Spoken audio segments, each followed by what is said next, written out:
जैतून पहाड़ी टीलों और नाहमवार इलाकों में कम पानी के बावजूद हजारों साल तक जिंदा रहने की सलाहियत रखता है। हुकूमत पंजाब ने जिन शहरों को जैतून वैली का दर्जा दिया है, उनमें पोठोहार में चकवाल, जेहलम, अटक, रावलपिंडी और खुशाब शामिल हैं।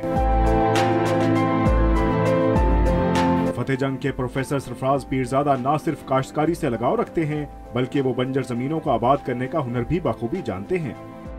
शुरू में तो 7 साल सुन के मैं चुप हो गया, लेकिन फिर मुझे ख्याल आया कि 7 साल बाद तो बहुत अच्छा माशाल्लाह डेवलप हो जाएगा।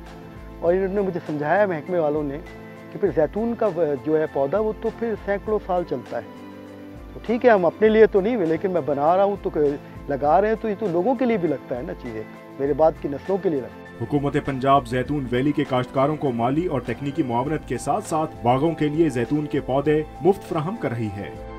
जी, ये प्रोजेक्ट जो है 2015 से शुरू हुआ है और 2021 तक जाएगा। इसमें जो है ना टारगेट ये है कि हमने इन 5 सालों में 20 लाख पौधे फार्मर्स को फ्री देने हैं। पाकिस्तान में जैतून की 69 अक़साम काश्त हो चुकी हैं, जबकि बारानी इंस्टीट्यूट ने जैतून की 2 मकामी अक़साम बारी जैतून 1 और बारी जैतून 2 तैयार की हैं। मुल्क में खुरदरी तेल की जरूरत को पूरा करने के लिए हुकूमत पंजाब ने 5 अजला को जैतून वैली करार दिया है, जहां पर महकमा ज़राअत 5 साल में 20 लाख जैतून के पौधे काश्त करेगा। कैमरामैन मसूद शाहिद के साथ जावेद हुसैन, डॉन न्यूज़, फतेहजंग।